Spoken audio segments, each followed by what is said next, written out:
Substitution reaction.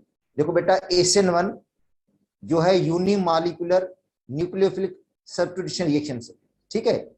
Unimolecular का मतलब rate of reaction एक मॉलिक्यूल डिपेंड करेगा, और SN1 का जो मैकेनिज्म है ये कि SN1 रिएक्शन 2 स्टेप्स में होता है। फर्स्ट स्टेप में कार्बन हाइड्रोजन का बॉन्ड टूट जाता है, कार्बन और हाइड्रोजन का बॉन्ड टूट जाता है, कार्बोनियम आयन बन जाता है पहले स्टेप के अंदर, और इसके अंदर जो अल्काइल हैलाइड हम चूज करते हैं वो टर्शियरी होता है। देखो SN1 के अंदर हम टर्शियरी अल्काइल हैलाइड लेते हैं, कार्बन और हाइड्रोजन का बॉन्ड टूट जाएगा और कार्बोनियम आयन बनेगा, और जो सेकंड स्टेप होगा उसके अंदर जो कार्बोनियम आयन है वो न्यूक्लियोफाइल के साथ कंबाइन होकर जो है वो फाइनल प्रोडक्ट बनाता है। तो देखो इसके अंदर 2 स्टेप्स होते हैं, ये पहला स्टेप है, ठीक है, और ये दूसरा स्टेप है। और पहला स्टेप स्लो है, ठीक है, और रेट डिटरमाइन स्टेप है ये। देखो बेटा पहला स्टेप जो होता है वो स्लो होता है, इसको कहते हैं रेट डिटरमाइनिंग स्टेप। जो रेट ऑफ रिएक्शन है वो फर्स्ट स्टेप पे डिपेंड करता है। रेट ऑफ रिएक्शन डिपेंड करेगा किस पर? फर्स्ट स्टेप डिपेंड करेगा, और सेकंड तो फास्ट पे डिपेंड भी नहीं करेगा। तो इसके अंदर जितने भी पॉइंट्स हैं मैंने वो लिख दिए हैं इधर, ठीक है।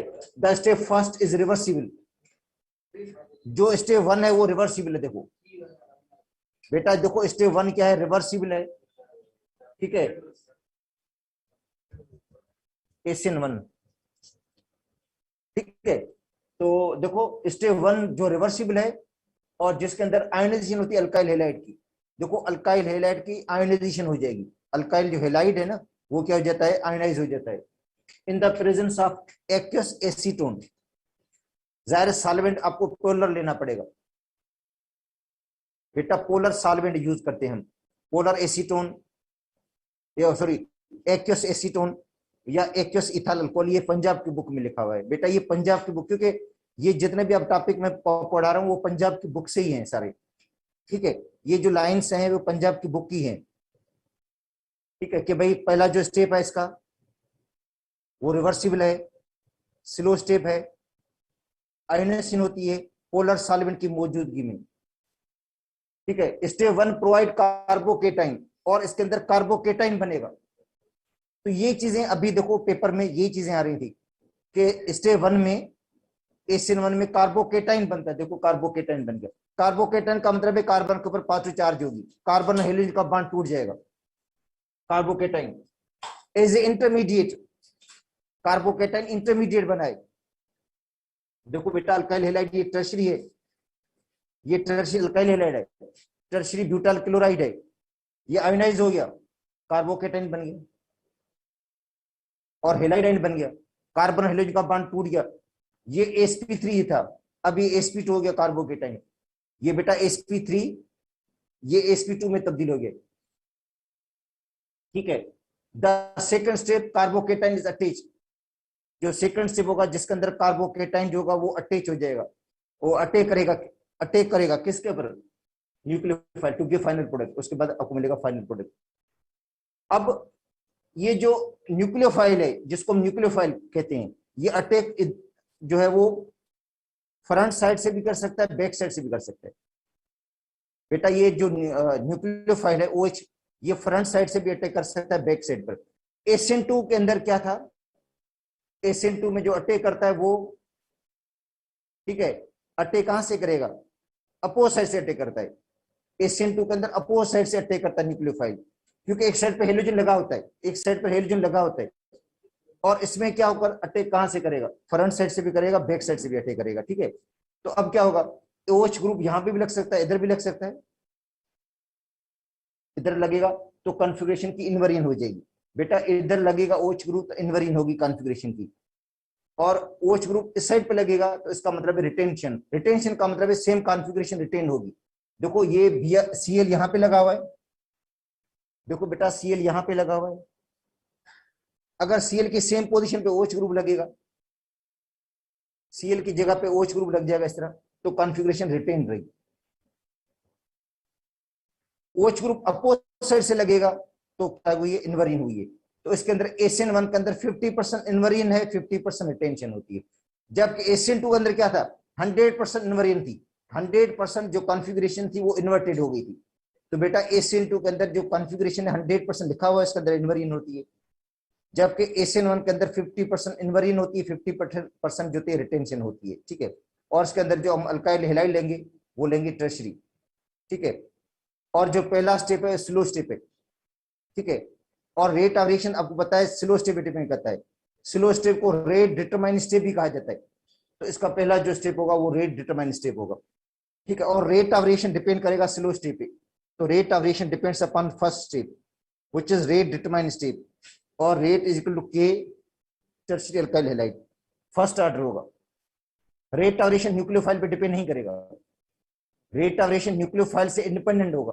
न्यूक्लियोफाइल की कंसंट्रेशन को डबल कर दें, ट्रिपल कर दें, कोई फर्क नहीं पड़ेगा रेट पर। अल्काइल हैलाइड को डबल करने से रेट डबल हो जाएगा, अल्काइल हैलाइड को डबल करने से रेट डबल हो जाएगा, क्योंकि ACN1 है, यूनिमॉलिक्यूलर है, ठीक है। और इसके अंदर आप जो टर्शियरी अल्काइल हैलाइड लेंगे वो देगा ACN1, प्राइमरी अल्काइल हैलाइड देंगे वो देगा ACN2, सेकेंडरी अल्काइल हैलाइड दोनों मैकेनिज्म देते हैं बेटा। सेकेंडरी अल्काइल जो हैलाइड है वो दोनों मैकेनिज्म देते हैं, ACN1 भी देते हैं, ACN2। और ये डिपेंड करता है सॉल्वेंट के ऊपर। अगर सॉल्वेंट आप पोलर यूज करेंगे तो पोलर सॉल्वेंट जो होता है वो हेल्प करता है आयनाइजेशन को, आयनाइज कर देगा और ACN1 को फेवर करेगा।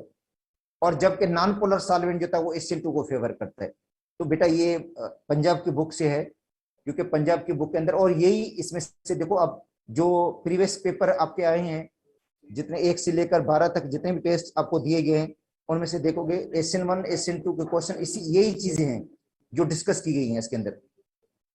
तो वहां से आप भले पढ़ लो, पंजाब की बुक से आपको पढ़ना पड़ेगा।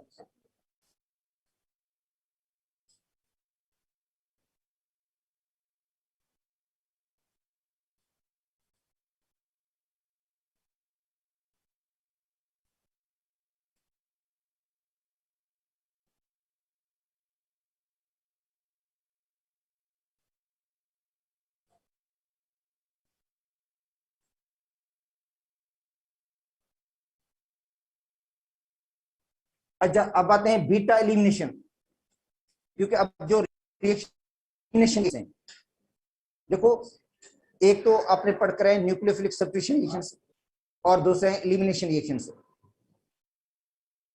देखो जब अल्काइल हैलाइड रिएक्ट करता है या अल्काइल हैलाइड के ऊपर अटैक करता है न्यूक्लियोफाइल, तो दो किस्म के रिएक्शंस हो सकते हैं, एक न्यूक्लियोफिलिक सब्स्टिट्यूशन रिएक्शन, दूसरा एलिमिनेशन रिएक्शन। देखो जब अल्काइल हैलाइड है, अल्काइल हैलाइड रिएक्ट करता है न्यूक्लियोफाइल के साथ या उसके ऊपर अटैक करता है न्यूक्लियोफाइल, तो दो किस्म के रिएक्शंस हो सकते हैं। दो किस्म के कौन से रिएक्शंस? एक रिएक्शन ये हो सकता है कि एक न्यूक्लियोफाइल निकले उसकी जगह दूसरा न्यूक्लियोफाइल लग जाए, एक न्यूक्लियोफाइल निकले उसकी जगह पे दूसरा न्यूक्लियोफाइल लगे, जो न्यूक्लियोफिलिक सब्स्टिट्यूशन रिएक्शन है जो अभी पढ़ा था हमने। दूसरा रिएक्शन ये भी हो सकता है कि वो जो न्यूक्लियोफाइल है, जो न्यूक्लियोफाइल है वो बेस भी हो सकता है, क्योंकि न्यूक्लियोफाइल बेस भी होता है। और वो बेस क्या करेगा? प्रोटॉन को रिमूव करेगा, वो हाइड्रोजन आयन पर अटैक करेगा, हाइड्रोजन आयन को रिमूव करेगा, हाइड्रोजन आयन को रिमूव करेगा वो, और अल्कीन भी बना सकता है। तो इसका मतलब ये हुआ कि जो न्यूक्लियोफिलिक सब्स्टिट्यूशन रिएक्शन के साथ एलिमिनेशन रिएक्शन भी साथ होते हैं। बेटा देखो जो बेस है, वो जो न्यूक्लियोफाइल है, वो न्यूक्लियोफाइल का भी रोल प्ले कर सकता है, वो बेस का रोल भी प्ले कर सकता है, वो प्रोटॉन को भी रिमूव कर सकता है, वो हाइड्रोजन को भी रिमूव कर सकता है, वो रिएक्शन एलिमिनेशन भी दे सकता है। तो इसका मतलब है सब्स्टिट्यूशन रिएक्शन के साथ एलिमिनेशन रिएक्शन भी होते हैं। बेटा सब्स्टिट्यूशन रिएक्शन के साथ रिएक्शन कौन सा होता है? साथ में एलिमिनेशन रिएक्शन भी साथ होता है, जो आपको मैंने फेडरल की बुक में से पढ़ाया था बिल्कुल के एक रिएक्शन जो है वो दोनों मतलब रिएक्शन प्रोडक्ट बनाता है, सब्स्टिट्यूशन का प्रोडक्ट भी बनाता है और एलिमिनेशन का प्रोडक्ट भी बनाता है। तो इसके अंदर भी यही चीज है जिसको हम कहते हैं बीटा एलिमिनेशन, क्योंकि बीटा कार्बन से हाइड्रोजन एलिमिनेट हो जाती है। बीटा एलिमिनेशन का मतलब है बीटा कार्बन से हाइड्रोजन एलिमिनेट होती है। तो इसको देखो, पढ़कर देखो कि क्या कह रहा है ये एलिमिनेशन। कहता है ड्यूरिंग एसिन रिएक्शन, जो एसिन रिएक्शन के दौरान, न्यूक्लियोफिलिक सब्स्टिट्यूशन रिएक्शन के दौरान, बेटा न्यूक्लियोफिलिक सब्स्टिट्यूशन रिएक्शन जो अभी आप पढ़ कर आए हो, न्यूक्लियोफिलिक सब्स्टिट्यूशन रिएक्शन जो आपने पढ़े हैं, इसके अंदर क्या होता है? अटैकिंग न्यूक्लियोफाइल, जो अटैक करने वाला न्यूक्लियोफाइल है, पढ़ा है हमने, attacking nucleophile, attack the electrophile carbon, वो अटैक करेगा किस पर? इलेक्ट्रोफिल कार्बन पे। अरे कार्बन तो इलेक्ट्रोफिल होगा ना, कार्बन तो पॉजिटिव है, इलेक्ट्रोफिल कार्बन पर अटैक करेगा। अब the alkyl halide, alkyl halide के ऊपर। अच्छा, देयर इज अनदर साइट, एक और साइट भी होती है जिस पर भी वो अटैक कर सकता है। किस पर? वो हाइड्रोजन पे। दूसरी साइड ये भी हो सकती है, हाइड्रोजन भी पॉजिटिव है, हाइड्रोजन भी इलेक्ट्रोफाइल है, उस पर भी अटैक कर सकता है वो न्यूक्लियोफाइल। एक और साइट भी होती है जिसपे भी वो अटैक कर सकता है। वो कौन सी है अल्काइल हैलाइड की? वो है hydrogen, electrophilic hydrogen. Electrophilic hydrogen पे भी अटैक कर सकता है ये। मतलब जो न्यूक्लियोफाइल है वो इलेक्ट्रोफिलिक कार्बन पे भी अटैक कर सकता है। दूसरी बात यह कि वो इलेक्ट्रोफिलिक हाइड्रोजन पे भी अटैक कर सकता है, बीटा हाइड्रोजन को भी एलिमिनेट कर सकता है वो। तो दो तरह के रिएक्शंस आ सकते हैं, न्यूक्लियोफिलिक सब्स्टिट्यूशन रिएक्शंस, जब वो कार्बन पर अटैक करेगा, जब वो न्यूक्लियोफाइल अटैक करेगा किस पर? इलेक्ट्रोफिलिक कार्बन पे। किस पर अटैक करेगा? इलेक्ट्रोफिलिक कार्बन पे, तो आपको देगा सब्स्टिट्यूशन रिएक्शंस। जब वो अटैक करेगा हाइड्रोजन पे, अटैक किस पे करेगा? हाइड्रोजन को रिमूव करेगा, तो आपको रिएक्शन देगा elimination. Such a site in the electrophilic hydrogen can attach to the beta carbon. जो हाइड्रोजन अटैच किस पे है? बीटा कार्बन पे। जो हाइड्रोजन अटैच है बीटा कार्बन पे, उस पर भी अटैक कर सकता है वो। और जब अटैक करेगा किस पर? बीटा हाइड्रोजन पे, इलेक्ट्रोफिलिक हाइड्रोजन पे, ठीक है, तो हमें अल्कीन मिलेगा। क्या मिलेगा हमें? अल्कीन। बेटा क्या मिलेगा हमें? अल्कीन मिलेगा। और रिएक्शन एलिमिनेशन रिएक्शन हो जाएगा। इसका मतलब यह है कि न्यूक्लियोफाइल जो है, अटैक करने वाला न्यूक्लियोफाइल है, वो इलेक्ट्रोफिलिक कार्बन पे भी अटैक कर सकता है और इलेक्ट्रोफिलिक हाइड्रोजन के ऊपर भी अटैक कर सकता है और हाइड्रोजन को रिमूव कर सकता है। और जिसकी वजह से रिएक्शन कौन सा प्रोसीड करता है? Elimination reaction. जब वो हाइड्रोजन पे अटैक करेगा तो हाइड्रोजन को रिमूव करेगा और रिएक्शन होगा एलिमिनेशन, और जिसमें हाइड्रोजन रिमूव हो जाएगी, बीटा हाइड्रोजन रिमूव हो जाएगी, और उस रिएक्शन को हम कहेंगे बीटा एलिमिनेशन। तो इसका मतलब है दोनों रिएक्शन साथ साथ प्रोसीड करते हैं, दोनों रिएक्शन साथ साथ प्रोसीड करते हैं। न्यूक्लियोफिलिक सब्स्टिट्यूशन रिएक्शन भी और एलिमिनेशन रिएक्शन भी प्रोसीड करता है साथ साथ, ठीक है। अगर बेस की पोलैरिटी को हम कम कर देंगे तो एलिमिनेशन रिएक्शन को फेवर करता है। जिस तरह जो बेस हम यूज करते हैं, अल्कोहलिक बेस यूज कर देंगे, अल्कोहलिक पोटेशियम हाइड्रोक्साइड यूज करेंगे, वो एलिमिनेशन रिएक्शन को फेवर करेगा। जो एक्वस पोटेशियम हाइड्रोक्साइड है वो सब्स्टिट्यूशन को फेवर करता है। तो यही सबब है। तो अगर बेस की पोलैरिटी को हम कम कर देंगे, जो बेस है ना पोटेशियम हाइड्रोक्साइड, उसकी पोलैरिटी को हम कम कर देंगे तो वो एलिमिनेशन रिएक्शन को फेवर करता है। जब उसकी हम पोलैरिटी को बढ़ा देते हैं, सपोज करते हैं एक्वस बेस यूज करते हैं, तो वो सब्स्टिट्यूशन रिएक्शन को फेवर करता है, ठीक है। तो हमें अल्कीन मिलेगा, ठीक है, और न्यूक्लियोफिलिक सब्स्टिट्यूशन रिएक्शन की जगह पे एलिमिनेशन रिएक्शन मिलेगा हमें, मगर दोनों रिएक्शन साथ साथ प्रोसीड करते हैं, ठीक है। तो this reaction take place simultaneously, दोनों रिएक्शन साइमल्टेनियसली प्रोसीड करते हैं, ठीक है। सब्स्टिट्यूशन रिएक्शन भी होगा, उसके साथ एलिमिनेशन रिएक्शन भी होगा।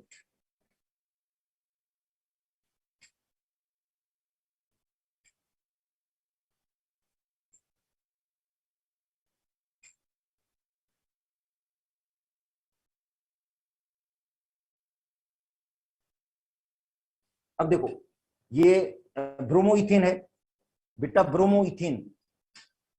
और ब्रोमोइथेन को किसके साथ रिएक्शन करा रहे हैं हम? अल्कोहलिक पोटेशियम हाइड्रोक्साइड के साथ। देखो अल्कोहलिक पोटेशियम हाइड्रोक्साइड, तो alcoholic potassium hydroxide elimination reaction को फेवर करता है। याद कर लो, अल्कोहलिक जो पोटेशियम हाइड्रोक्साइड है एलिमिनेशन को फेवर करेगा, जो एक्वस पोटेशियम हाइड्रोक्साइड है वो सब्स्टिट्यूशन को करता है फेवर, ठीक है। देखो अल्कोहलिक पोटेशियम हाइड्रोक्साइड यूज किया हमने, यहां से Br रिमूव हो गया, यहां से हाइड्रोजन, यहां से Br रिमूव होगा और यहां से हाइड्रोजन, तो डीहाइड्रोहेलोजिनेशन हुई है, डीहाइड्रोहेलोजिनेशन। बेटा देखो एलिमिनेशन रिएक्शन में क्या होता है? डीहाइड्रोहेलोजिनेशन, हाइड्रोजन भी रिमूव होगी और हेलोजन भी लिखा होगा। देखो ये डीहाइड्रोहेलोजिनेशन, डी का मतलब है रिमूवल। रिमूवल किसका हुआ है? हाइड्रोजन का और हेलोजन का। हाइड्रोजन और हेलोजन दोनों रिमूव हो गया और बीच में डबल बॉन्ड, अल्फा और बीटा कार्बन के दरमियान डबल बॉन्ड आ गया।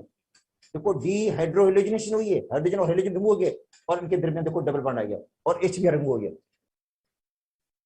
ठीक है। तो न्यूक्लियोफिलिक सब्स्टिट्यूशन रिएक्शन की टाइप्स हैं बेटा, न्यूक्लियोफिलिक सब्स्टिट्यूशन रिएक्शन की भी क्या है? टाइप्स हैं। SN1 SN2, bye molecular, unimolecular. तो एलिमिनेशन रिएक्शन की भी टाइप्स हैं। जो एलिमिनेशन रिएक्शन है वो भी दो टाइप के होते हैं, एक E2 एक E1 कि SN1 और SN2 की तरह, देखो SN1 और SN2 की तरह जो एलिमिनेशन रिएक्शंस हैं उनके भी दो मैकेनिज्म हैं, एक E1 और E2। E2 बायोमॉलिक्यूलर एलिमिनेशन और E1 जो है यूनिमॉलिक्यूलर एलिमिनेशन है। बेटा E2 बायोमॉलिक्यूलर है और E1 क्या है, यूनिमॉलिक्यूलर है। तो पहले आते हैं E2 पे। इन E2 mechanism the nucleophile attack and the leaving group leaves the same time. मतलब जो न्यूक्लियोफाइल अटैक करता है, बेटा न्यूक्लियोफाइल अटैक करता है, न्यूक्लियोफाइल अटैक करेगा हाइड्रोजन पे, हाइड्रोजन पे अटैक करेगा, बीटा हाइड्रोजन पे।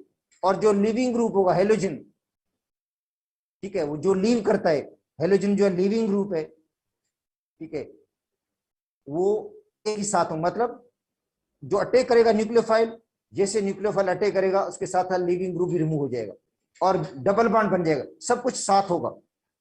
मतलब removal of hydrogen, removal of hydrogen होगी, removal of halogen, leaving group जिसको बोलते हैं हम, removal of hydrogen, hydrogen remove हो जाएगी, बेटा ये हाइड्रोजन निकलेगी, ये हाइड्रोजन रिमूव हो जाएगी, बीटा हाइड्रोजन। और removal of halogen, removal of the leaving group and formation of double bond occurs simultaneously, ये सब कुछ साथ होगा। E2 में क्या होता है, रिमूवल ऑफ हाइड्रोजन होगा, removal of halogen and formation of double bond occurs simultaneously, simultaneously सब कुछ साथ होगा। Breaking a bond and making a bond होगा और इनके दरमियान डबल बॉन्ड बन जाएगा, अल्कीन बन जाएगा। तो देखो जो अटैक करने वाला न्यूक्लियोफाइल है, लिविंग ग्रुप है, फॉर्मेशन ऑफ डबल बॉन्ड, सब कुछ एक साथ हुआ है। सिंगल स्टेप में हो गया, ये वन स्टेप के अंदर हो गया है, ठीक है, जिसको हम क्या कहते हैं, स्लो स्टेप कहते हैं। इस स्टेप को स्लो स्टेप कहा जाता है। ये रेट डिटरमाइन स्टेप है, ये बेटा स्लो स्टेप है, ये रेट डिटरमाइन स्टेप इसको बोलते हैं हम, ठीक है। लाइक SN2 की तरह molecularity of E2 is biomolecular 2, direct SN2 में मॉलिक्यूलरिटी 2 है, दो मॉलिक्यूल हिस्सा लेते हैं रेट डिटरमाइन स्टेप में। बेटा SN2 के अंदर रेट डिटरमाइन स्टेप में दो मॉलिक्यूल हिस्सा लेते हैं, तो E2 में भी जो रेट डिटरमाइन स्टेप होगा, स्लो स्टेप होगा, उसमें दो मॉलिक्यूल हिस्सा लेंगे, ठीक है। ऑर्डर ऑफ रिएक्शन क्या होगा, सेकंड होगा, बेटा सेकंड ऑर्डर काइनेटिक्स होगा, रेट ऑफ रिएक्शन दो मॉलिक्यूल डिपेंड करेगा। तो rate is equal to alkyl halide, rate depend करेगा किस पर, अल्काइल हैलाइड की कंसंट्रेशन भी डिपेंड करेगा और साथ साथ बेस की कंसंट्रेशन भी डिपेंड करेगा, या न्यूक्लियोफाइल की कंसंट्रेशन भी डिपेंड करेगा, ठीक है। अल्काइल हैलाइड के ऊपर पावर क्या है, 1 है, और बेस के ऊपर पावर क्या है, 1 है। 1 + 1 क्या हो जाएंगे, 2 हो जाएंगे। तो सेकंड ऑर्डर है ये, ऑर्डर रिएक्शन क्या होगा, 2 होगा। जब अल्काइल हैलाइड की कंसंट्रेशन को आप डबल करेंगे, अल्काइल हैलाइड की कंसंट्रेशन को आप डबल करेंगे, रेट डबल हो जाएगा। जब बेस की कंसंट्रेशन को डबल करेंगे, रेट डबल हो जाएगा। जब दोनों को डबल करेंगे तो रेट 4 गुना बढ़ जाएगा, क्योंकि ये सेकंड ऑर्डर जो होता है इस तरह ही है बेटा, जब कंसंट्रेशन को हम डबल करते हैं तो रेट ऑफ रिएक्शन जो होता है वो 4 गुना बढ़ जाता है। जब अल्काइल हैलाइड की कंसंट्रेशन को डबल करेंगे और बेस की कंसंट्रेशन को डबल करेंगे तो रेट 4 गुना बढ़ जाएगा। तो ये है E2 बेटा, biomolecular elimination reaction. Rate of reaction दो मॉलिक्यूल डिपेंड करेगा, स्लो स्टेप में दो मॉलिक्यूल ले रहे हैं, कौन से दो मॉलिक्यूल, अल्काइल हैलाइड भी ले रहे हैं और बेस भी ले रहे हैं। अल्कोहलिक पोटेशियम हाइड्रोक्साइड हमने यूज किया एलिमिनेशन रिएक्शन बिला में, Br रिमूव हो गया और जो बेस है उसने प्रोटॉन को रिमूव कर दिया। ये बेस है बी बेस है, जिसने रिमूव किसको किया, प्रोटॉन को। अगर बेस OH है तो H के साथ मिलकर वाटर बन जाएगा, ठीक है।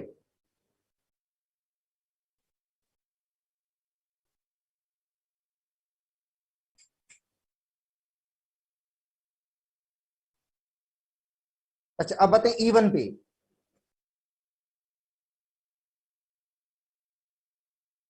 बेटा E1 है यूनिमॉलिक्यूलर एलिमिनेशन रिएक्शन।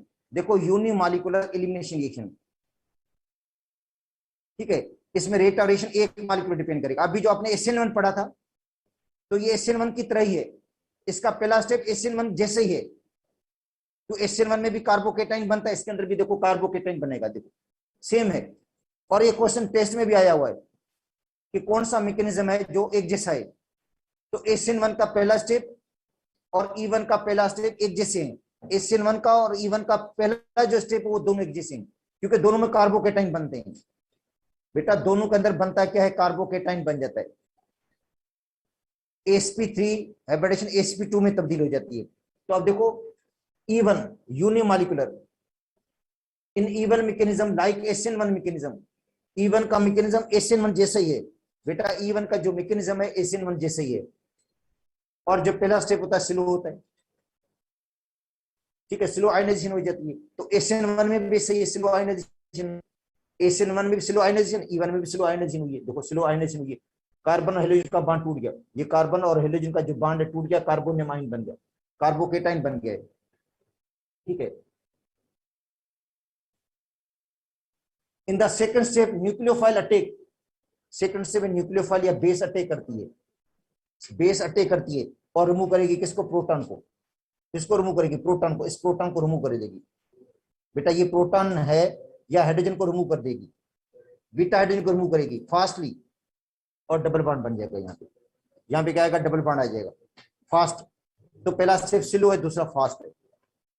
और अब सबको पता है कि रेट डिटरमाइन स्टेप कौन सा होगा, पहला स्टेप होगा। स्लो स्टेप को रेट डिटरमाइन कहते हैं। स्लो स्टेप में कितने मॉलिक्यूल हिस्सा ले रहे हैं, एक ही मॉलिक्यूल हिस्सा ले रहा है, अल्काइल हैलाइड। बेटा स्लो स्टेप के अंदर एक ही मॉलिक्यूल है अल्काइल हैलाइड का जो हिस्सा ले रहा है, तो इसका मतलब है ये क्या होगा फिर, यूनिमॉलिक्यूलर होगा, क्योंकि जो पहला स्टेप है वो स्लो स्टेप है बेटा, जो फर्स्ट स्टेप है स्लो स्टेप है, इसको कहते हैं रेट डिटरमाइन स्टेप, ठीक है। और पहले स्टेप के अंदर कार्बोकेटाइन बना है, हाइब्रिडेशन sp3 से sp2 में तब्दील हो गई है। और जो सेकंड स्टेप है फास्ट है, जिसमें बेस जो अटैक करता है किस पर, कार्बोकेटाइन पे, और वहां से हाइड्रोजन को रिप्लेस कर देता है, हाइड्रोजन को रिमूव कर देता है, बीटा हाइड्रोजन को रिमूव कर देता है फास्टली, और डबल बॉन्ड बन जाता है। तो E1 जो है, देखो बेटा, E1 इज यूनिमॉलिक्यूलर, यूनिमॉलिक्यूलर है, ठीक है। And rate of reaction depends upon slow step, rate of reaction depend किस पे करेगा, स्लो स्टेप पे डिपेंड करेगा, और वो पहला स्टेप है जिसपे रेट डिपेंड करेगा बेटा, rate of reaction slow step पे डिपेंड करता है। फर्स्ट स्टेप स्लो है तो इसका मतलब वो रेट डिपेंड स्टेप होगा। तो रेट इज इक्वल टू के कांस्टेंट है अल्काइल हैलाइड, अल्काइल हैलाइड की कंसंट्रेशन पे डिपेंड करेगा, ठीक है। अगर अल्काइल हैलाइड की कंसंट्रेशन को डबल करेंगे तो रेट डबल हो जाएगा। और रेट ऑफ रिएक्शन न्यूक्लियोफाइल पे डिपेंड नहीं करेगा, बेस पे डिपेंड नहीं करेगा, बेस की कंसंट्रेशन से इंडिपेंडेंट है, क्योंकि वो आता है फास्ट स्टेप में। Fast step rate determine step नहीं है, slow step rate determine step है। तो ये होगा यूनिमॉलिक्यूलर, ऑर्डर ऑफ रिएक्शन क्या होगा, 1 होगा इसका, ठीक है। अगर बेस आप डिपेंड करेंगे, अल्काइल हैलाइड को डबल करेंगे तो रेट डबल होगा, बेस को डबल करने से रेट पर कोई फर्क नहीं पड़ेगा, ठीक है। अब इसके अंदर क्या होगा फिर, इसके अंदर जो प्राइमरी अल्काइल हैलाइड है वो फेवर करता है E2 को, याद कर लो, प्राइमरी अल्काइल हैलाइड किसको फेवर करता है, E2 को, बाय मॉलिक्यूलर एलिमिनेशन रिएक्शन को। और टर्शियरी किसको फेवर करता है, E1 को, टर्शियरी फेवर करेगा E1 को। और जो सेकंड है वो किसको फेवर करेगा, दोनों को फेवर करेगा। तो सेकंड अल्काइल हैलाइड में SN1 SN2 दोनों होते हैं, तो जो सेकंड अल्काइल हैलाइड उसके अंदर E1 E2 दोनों होंगे। ये डिपेंड करेगा सॉल्वेंट की, जो सॉल्वेंट पे, अगर हम पोलर सॉल्वेंट यूज करेंगे तो पोलर सॉल्वेंट क्या करेगा, आयनाइजेशन करेगा, और नॉन पोलर सॉल्वेंट जो होगा वो फेवर करेगा किसको, SN2 को भी फेवर करता है, E2 को भी फेवर करेगा, ठीक है। तो बेटा ये कंप्लीट हो गया एलिमिनेशन रिएक्शन। अब आते हैं आगे, ठीक है। अब आगे रिएक्शंस जो हैं, आगे हम आते हैं इस पर न्यूक्लियोफिलिक सब्स्टिट्यूशन रिएक्शन पे, कुछ और एग्जांपल्स पे।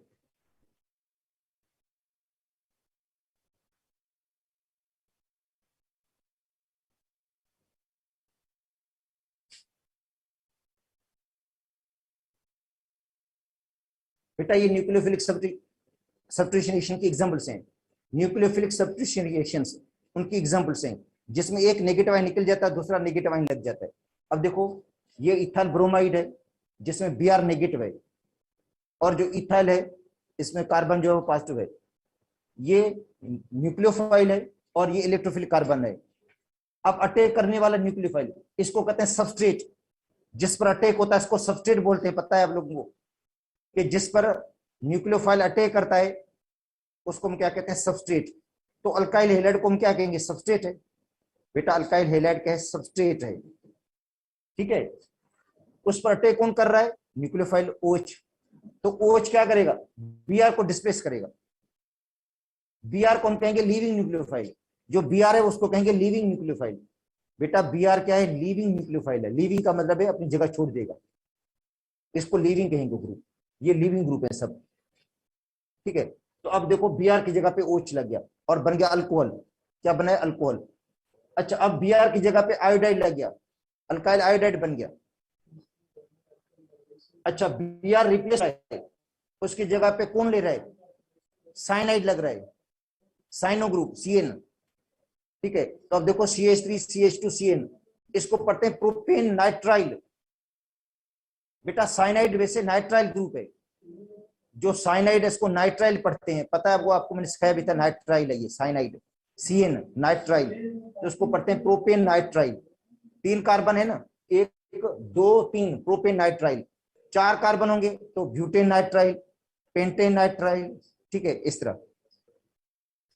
Br की जगह पे NO2 ग्रुप लग गया तो नाइट्रो इथेन बन गया।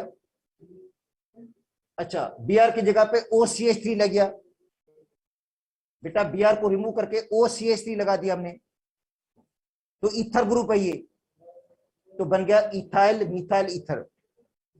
बेटा इथाइल, ये इथाइल है, ये मिथाइल है, ईथर, ये इथाइल ग्रुप हो गया, CH3 CH2 इथाइल है, और ये मिथाइल, ये ईथर, तो इथाइल मिथाइल ईथर। या इसको पढ़ते हैं मीथॉक्सी इथेन, या आईपिक नेम में क्या पढ़ेंगे उसको, मीथॉक्सी इथेन पढ़ कर आए थे आप लोग। अच्छा अमोनिया के साथ रिएक्शन करवाते हैं, तो अमोनिया के साथ रिएक्शन कराएंगे तो NH2 ग्रुप लग जाएगा इसके ऊपर, और अमोनिया से हाइड्रोजन निकल जाएगी, हाइड्रोजन मिलेगी, Br के साथ HBr बन जाएगा, तो ये क्या बन जाएगा, प्राइमरी अमाइन बन गया। बेटा ये प्राइमरी अमाइन बना है, इसको क्या पढ़ते हैं, प्राइमरी अमाइन, पढ़ा होगा आप लोगों ने, प्राइमरी अमाइन है ये, 1 डिग्री अमीन बन गया, 1 डिग्री अमाइन बना है ये। अच्छा अब इथाइल ब्रोमाइड को रिएक्शन करवाते हैं किसके साथ, इथाइल अमाइन के साथ, इथाइल अमाइन के साथ, इथाइल अमाइन, तो हाइड्रोजन निकल जाएगी, हाइड्रोजन निकलेगी, और हाइड्रोजन की जगह पे इथाइल ग्रुप लग जाएगा, ठीक है, तो डाई इथाइल अमाइन बन गया। बेटा डाई इथाइल अमाइन बन गया, ये देखो डाई, ये भी इथाइल, ये भी इथाइल अमीन, डाई इथाइल अमीन, ये सेकेंडरी अमाइन बन गया, इसका मतलब है सेकेंडरी अमाइन बन गया। तो अल्काइल हैलाइड जब प्राइमरी अमाइन के साथ मिलता है, अल्काइल हैलाइड जब प्राइमरी अमाइन के साथ मिलता है तो सेकेंडरी अमाइन बन जाता है। देखो ये भी बहुत अहम बात है कि अल्काइल हैलाइड प्राइमरी अमाइन के साथ मिल गया तो क्या बन गया, हमने सेकेंडरी अमाइन बना दिया। और टर्शरी के वाटर के साथ मिलेगा तो Br की जगह पे OH लग जाएगा, अल्कोहल बन जाएगा। बेटा Br की जगह पे OH लग जाएगा, अल्कोहल बन जाएगा। अच्छा टर्शरी अमाइन के साथ मिलेगा, ये टर्शरी अमाइन है, 3 डिग्री अमीन है, बेटा टर्शरी अमाइन है ना, ये ट्राई मिथाइल अमाइन है, ये ट्राई मिथाइल और try ethyl amine, try ethyl amine है ये, तो बन जाएगा क्वार्टरी अमीन बनेगा, क्वार्टरी अमीन बनेगा। क्या बनेगा बेटा, क्वार्टरी अमीन का मतलब है 4 अमाइन ग्रुप लग जाएंगे, सॉरी 4 बच जाएंगे इथाइल ग्रुप, अमीन के साथ 4 इथाइल ग्रुप लग जाएंगे। देखो CH3 CH2 होल 4 लिखा हुआ है, CH3 CH2 होल 4, ठीक है, नाइट्रोजन के साथ, उसके ऊपर चार्ज पॉजिटिव आ जाएगी, और नाइट्रोजन के ऊपर चार्ज पॉजिटिव आएगी, जैसे अमोनिया अमाइन बनता है ऐसे ही बन गया। अमोनिया में चारों हाइड्रोजन लगती है, अब इसके अंदर 4 इथाइल ग्रुप लगेंगे, नाइट्रोजन के साथ 4 इथाइल ग्रुप लगेंगे, नाइट्रोजन के ऊपर पॉजिटिव चार्ज आएगी। अच्छा उसके बाद CH3 CH2 Br है, तो Br निकल गया, बेटा Br की जगह पे, Br की जगह पे क्या लग गया है, CH3 CH2, तो बन जाएगा इथाइल एसीटेट। देखो बेटा Br निकलेगा और Br की जगह पे एसीटेट ग्रुप लगेगा, एसीटेट भी नेगेटिव ग्रुप है, एसीटेट भी न्यूक्लियोफाइल है, तो Br की जगह पे एसीटेट लगेगा, बन जाएगा इथाइल एसीटेट, और प्लस में NaBr। तो ये सारे के सारे देखो न्यूक्लियोफिलिक सब्स्टिट्यूशन रिएक्शंस हैं, न्यूक्लियोफिलिक सब्स्टिट्यूशन रिएक्शंस हैं, ठीक है। तो अब देखो इसके अंदर जब अल्काइल हैलाइड प्राइमरी अमाइन के साथ मिल जाता है, अल्काइल हैलाइड प्राइमरी अमाइन के साथ, तो देखो इसे सेकेंडरी अमीन बनाए। अल्काइल हैलाइड अमोनिया के साथ मिल जाता है, अल्काइल हैलाइड अमोनिया के साथ मिलता है तो प्राइमरी अमाइन बन जाता है। देखो अल्काइल हैलाइड जब अमोनिया के साथ मिलेगा तो प्राइमरी अमाइन बनेगा, ये देखो प्राइमरी अमाइन बना है।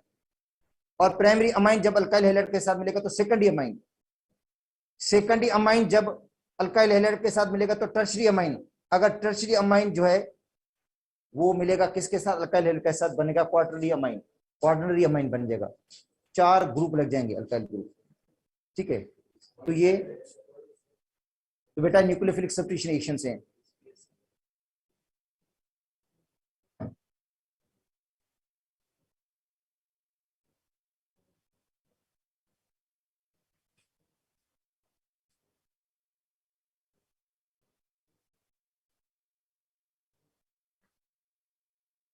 अच्छा, अब आते हैं वर्ड्स रिएक्शन।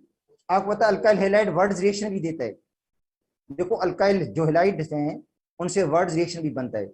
जब अल्काइल हैलाइड को सोडियम मेटल के साथ हीट देते हैं इन the presence of ether, ether की मौजूदगी में, नोट कर दो बहुत अहम बात है, अल्केन बनते हैं इससे बेटा, सिमेट्रिकल अल्केन बना सकते हैं। देखो इससे सिमेट्रिकल अल्केन, सिमेट्रिकल अल्केन बनते हैं जब मिथाइल आयोडाइड को सोडियम मेटल के साथ हीट देंगे। बेटा मिथाइल आयोडाइड को सोडियम मेटल के साथ हीट देते हैं, मिथाइल आयोडाइड के दो मॉलिक्यूल लेंगे, मिथाइल आयोडाइड के दो मॉलिक्यूल उसको सोडियम मेटल के साथ हीट देंगे, सोडियम मेटल के साथ क्या करते हैं हम हीट देते हैं, तो हमें मिलता है इथेन। क्या मिलता है? इथेन। तो इस तरह देखो ये है इथाइल क्लोराइड।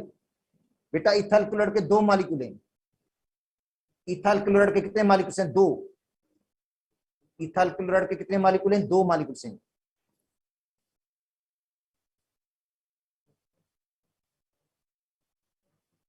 इसको देखो, ये Cl, ये Cl मिलेगा किसके साथ? Na के साथ।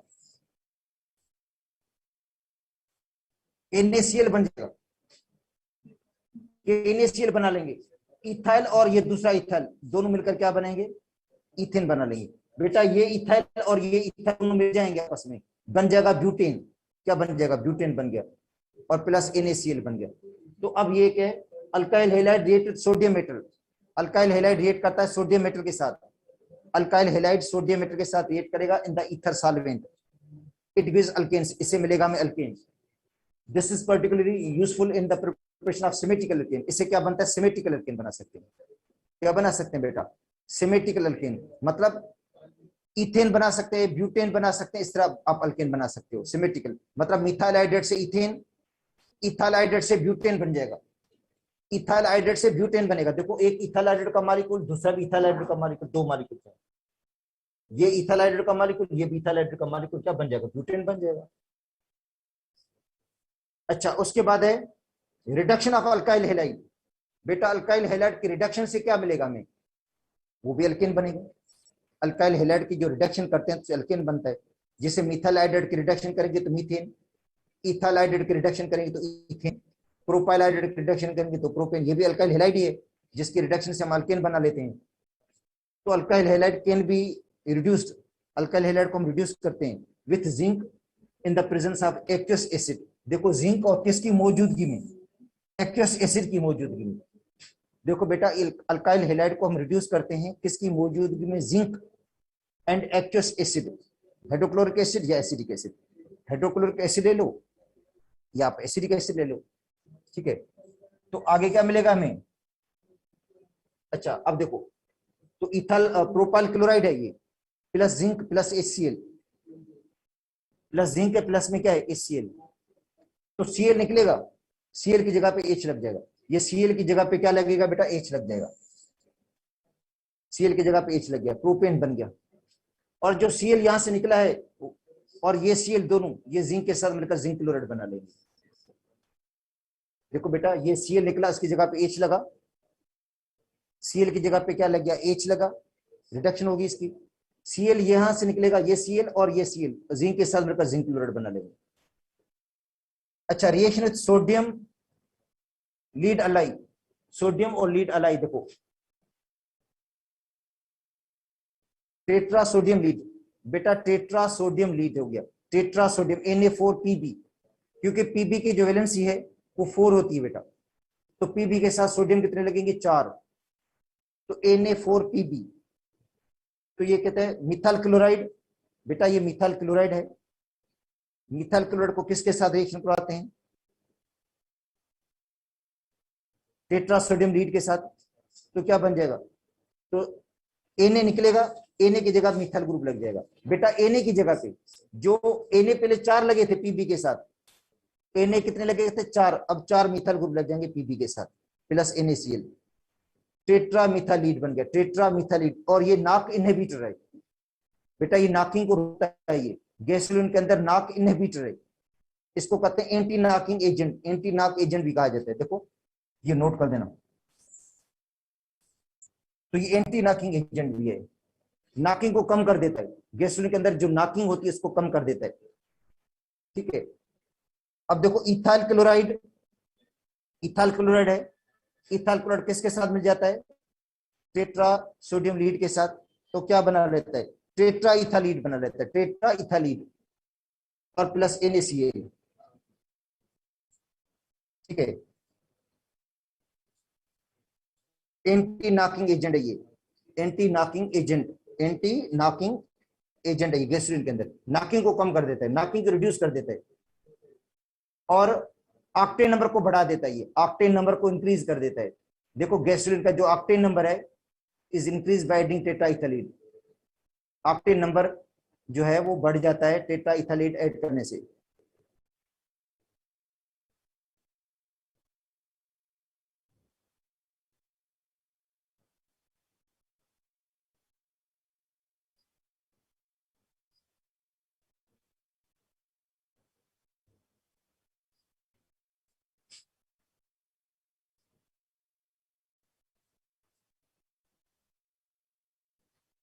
अब आते हैं ऑर्गेनोमेटेलिक कंपाउंड। बेटा देखो organometallic compound, organic metallic compound कौन सा है, गिरगना रिएजेंट है, तो गिरगना रिएजेंट को कहते हैं organometallic compound. Organometallic, metal magnesium है, तो ऑर्गेनोमेटेलिक कंपाउंड या Grignard reagent, RMgX alkyl magnesium halide, तो इसके अंदर मैग्नीशियम मेटल मौजूद है इसलिए इसको कहते हैं ऑर्गेनोमेटेलिक कंपाउंड, ऑर्गेनोमेटेलिक कंपाउंड। जो गिरगना रिएजेंट है ऑर्गेनोमेटेलिक कंपाउंड है। ठीक है, तो RMgX, जो RMgX है जिसको हम गिरगना रिएजेंट कहते हैं, इसको ड्राइव कहां से करते हैं, अल्काइल हैलाइड से, ये अल्काइल हैलाइड से बनता है बेटा, गिरगना रिएजेंट बनता है अल्काइल हैलाइड से। जब अल्काइल हैलाइड रिएक्ट करेगा मैग्नीशियम के साथ, अल्काइल हैलाइड किसके साथ रिएक्ट करेगा, मैग्नीशियम के साथ, in the presence of anhydrous ether, ether होगा without water, without alcohol, dry ether use करेंगे हम। ये नोट कर दो बेटा, इसके अंदर ईथर जो हम यूज करते हैं उसके अंदर मॉइस्चर नहीं होना चाहिए, ड्राई ईथर होना चाहिए। जो ईथर है वो एनहाइड्रस ईथर होना चाहिए, विदाउट वाटर, विदाउट अल्कोहल। ठीक है, प्योर ईथर होना चाहिए। तो ये है कि RMgX derived from alkyl halide. Grignard reagent was first prepared by Victor Grignard, Victor Grignard ने बनाया था इसको 1900 के अंदर। ठीक है, कभी कभी ये सन भी पूछ लेते हैं क्योंकि इसके अंदर ये सन दिया गया है उनके पंजाब की बुक में, 1900 का लिखा हुआ है, तो ये सन भी याद कर लो, कभी कभी पूछ भी सकते हैं।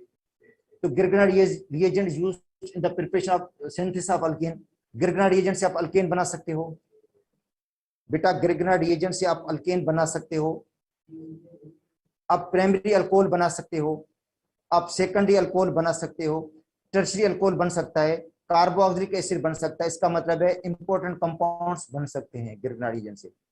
तो गिरगना रिएजेंट से एम कंपाउंड को सिंथेसाइज करते हैं। तो इसकी इंपॉर्टेंस की वजह से और इसकी अहम एप्लीकेशन की वजह से विक्टर गिरनार्ड को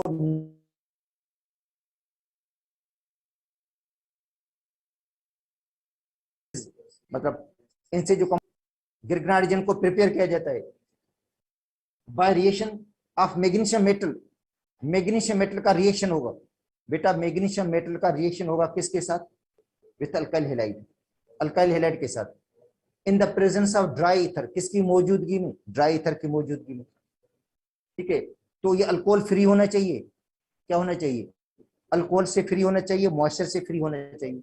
इसका मतलब इसके अंदर ना तो अल्कोहल हो ना मॉइस्चर इसके अंदर होना चाहिए। ठीक है, तो RX, ये बेटा RX है, alkyl halide plus magnesium, alkyl halide react करता है मैग्नीशियम के साथ in the presence of ether, तो बन जाएगा अल्काइल मैग्नीशियम हैलाइड, RMgX बनेगा। देखो ये अल्काइल हैलाइड मैग्नीशियम के साथ रिएक्ट करता है एनहाइड्रस ईथर की मौजूदगी में, तो बन जाएगा RMgX। अब आते हैं इथाइल ब्रोमाइड, बेटा ये इथाइल ब्रोमाइड है प्लस मैग्नीशियम, तो बन जाएगा इथाइल मैग्नीशियम ब्रोमाइड। और गिरगना रिएजेंट की जो रिएक्टिविटी है वो है पोलरिटी पे डिपेंड करती है, ऑर्डर ऑफ द रिएक्टिविटी, अगर मैग्नीशियम रिएक्ट करेगा तो ऑर्डर ऑफ रिएक्टिविटी क्या होगा? सबसे ज्यादा रिएक्टिविटी होती है अल्काइल हाइड्राइड की। अल्काइल हाइड्राइड जल्दी मैग्नीशियम के साथ रिएक्ट करेगा, उसके बाद अल्काइल ब्रोमाइड, उसके बाद अल्काइल क्लोराइड। बेटा ये ऑर्डर ऑफ रिएक्टिविटी है। अच्छा, प्राइमरी अल्काइल हैलाइड में सबसे ज्यादा रिएक्टिव कौन होगा? मिथाइल क्लोराइड या सॉरी जो है मिथाइल हैलाइड। बेटा प्राइमरी में सबसे ज्यादा कौन होगा? मिथाइल हैलाइड होगा। मिथाइल हैलाइड के बाद इथाइल, इसके बाद प्रोपाइल। ठीक है, मिथाइल हैलाइड होगा, उसके बाद इथाइल होगा, उसके बाद प्रोपाइल होगा। ठीक है, और अगर मिथाइल आयोडाइड है तो सबसे ज्यादा रिएक्टिव होगा मिथाइल आयोडाइड। जो मिथाइल आयोडाइड है वो सबसे रिएक्टिव है। मतलब इस तरह होगा,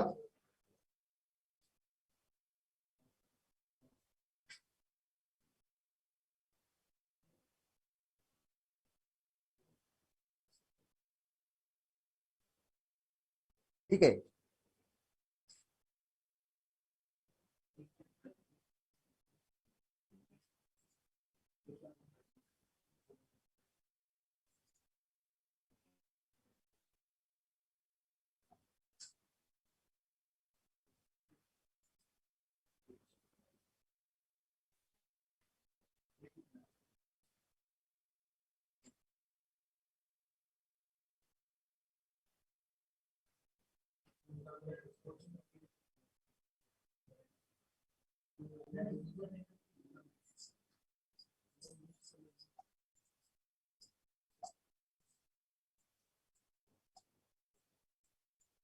बेटा अभी आपको मैंने ऑर्डर ऑफ रिएक्टिविटी पढ़ा दिया था, मगर मैं बता दूं मिथाइल आयोडाइड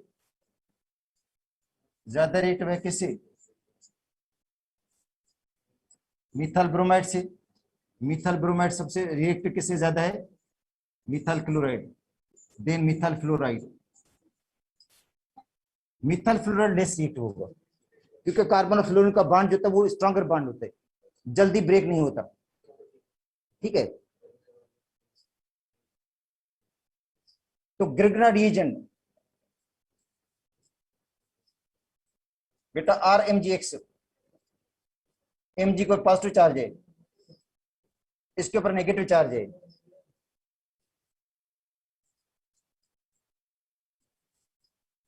ये इलेक्ट्रोफाइल है, ये न्यूक्लियोफाइल है।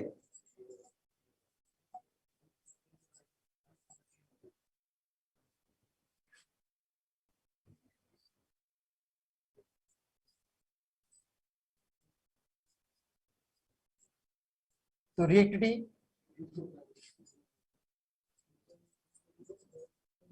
Of Grignard reagent is due to polarity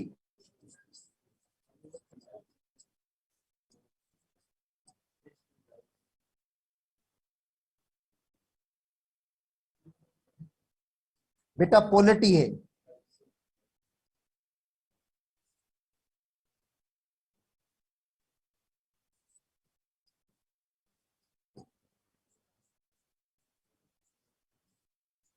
MG bond, polarity of carbon और मैग्नीशियम बॉन्ड।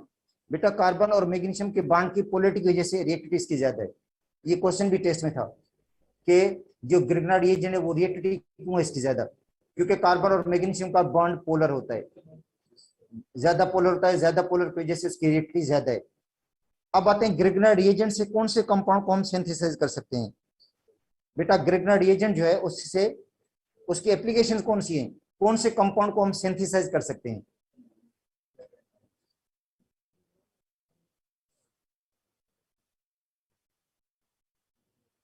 तो अब आते हैं एप्लीकेशन पे।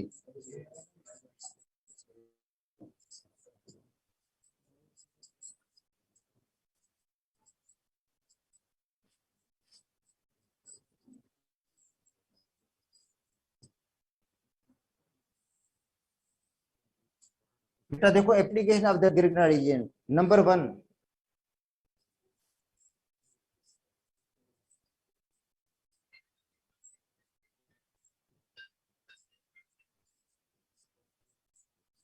हाइड्रोलाइसिस या रिएक्शन विद वाटर।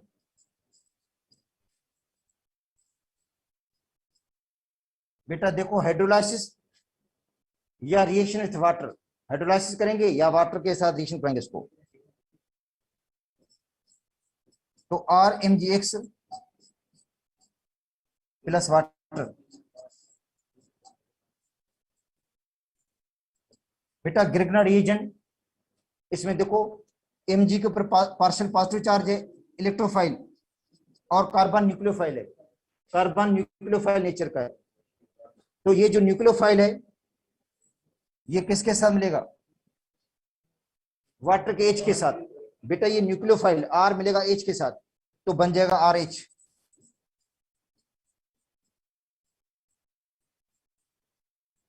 अल्केन बन गया, प्लस MgX और OH। ठीक है।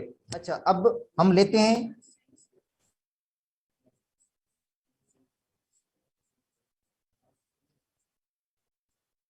Ethyl magnesium bromide, ethyl magnesium bromide,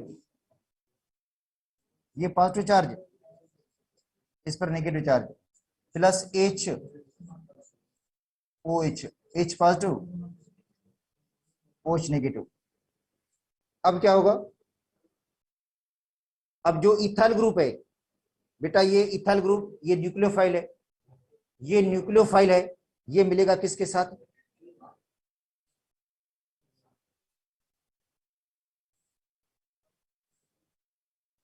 H के साथ। ये बेटा इथाइल है, ये मिलेगा H के साथ, इथेन बना लेगा।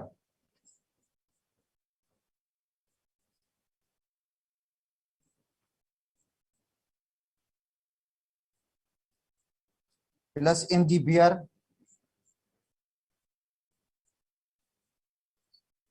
और OH। ठीक है।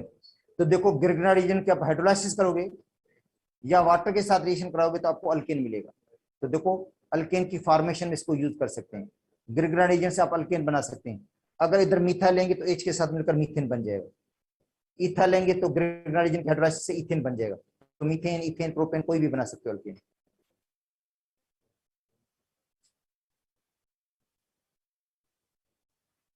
ठीक है।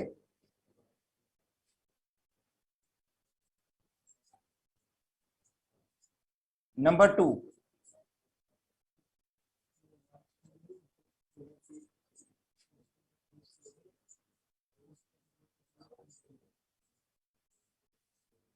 Reaction with ammonia.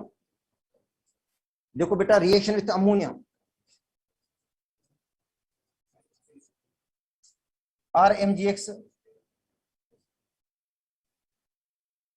Mg को पॉजिटिव, इसके ऊपर negative, plus ammonia HNH2, H positive NH2 negative. देखो अमोनिया के साथ रिएक्शन, ग्रिग्ना रिएजेंट अमोनिया के साथ रिएक्ट करता है, तो अमोनिया को इस तरह आपने ब्रेक करके लिखना है HNH2, ये इलेक्ट्रोफाइल ये न्यूक्लियोफाइल। तो जो R है ये मिलेगा H के साथ,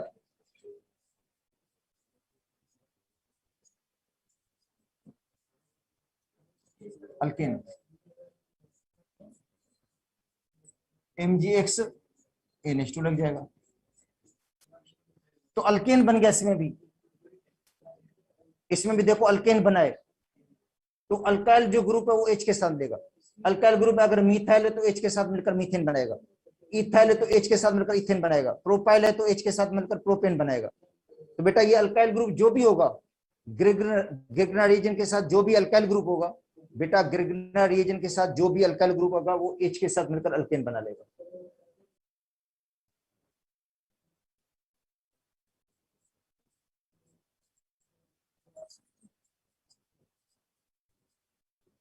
reaction with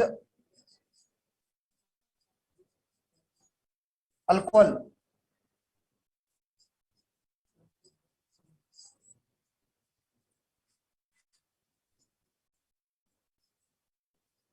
formation of alkane, alcohol के साथ रिएक्शन होगा, इसमें भी अल्केन बनेगा।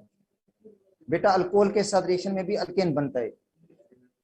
अब देखो CH3 CH2 MgBr ये है। तो Mg के ऊपर पॉजिटिव चार्ज है और इथाइल ग्रुप के ऊपर नेगेटिव चार्ज, ठीक है। अब रिएक्शन को आते हैं अल्कोहल के साथ।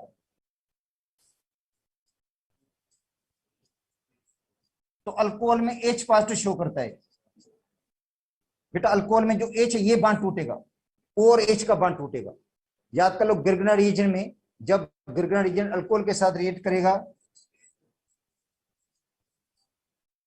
ठीक है, अल्कोहल एसिडिक प्रॉपर्टी शो करता है।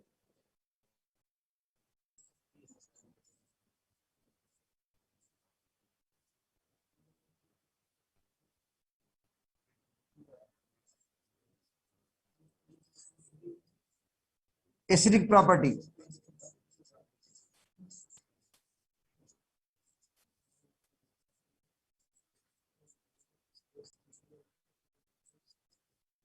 खारिज क्या करेगा? एच याद करो। तो याद करो, गिरगनाड रिएजेंट जब भी अल्कोहल के साथ रिएक्ट करेगा, जब भी अल्कोहल के साथ रिएक्ट करेगा तो हाइड्रोजन आयन खारिज करेगा। खारिज क्या करेगा? हाइड्रोजन आयन खारिज करेगा, ठीक है। एच आयन खारिज करेगा, एसिडिक प्रॉपर्टी शो करेगा,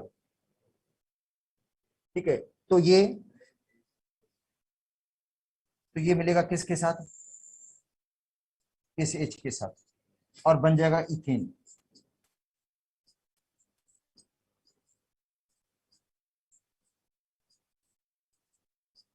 प्लस Mg Br और OCH, ठीक है, ठीक है बेटा। इथाइल जो है वो किसके साथ मिलेगा? अल्कोहल के H के साथ मिलेगा, और अल्कोहल एसिडिक प्रॉपर्टी शो कर रहा है इसके अंदर, ठीक है। अल्कोहल कौन सी प्रॉपर्टी शो करेगा? एसिडिक। और order of reactive of alcohol, इसके अंदर ऑर्डर ऑफ रिएक्टिव क्या होगा?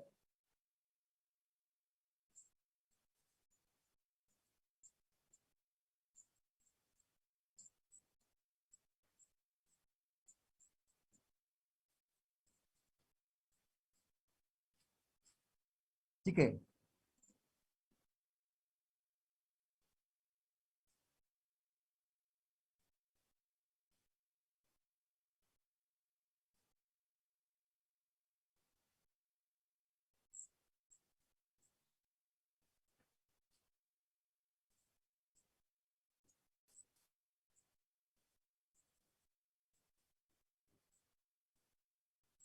और जो अल्कोहल का कौन सा बांड टूटेगा? O और H का बांड टूटेगा बेटा। अल्कोहल का O और H का बांड टूटेगा तो ऑर्डर ऑफ रिएक्टिव क्या होगा? सबसे ज्यादा ऑर्डर जो होगा रिएक्टिव होगी प्राइमरी की, देन सेकेंडरी, देन टर्शरी। ये order of reactive. Primary alcohol,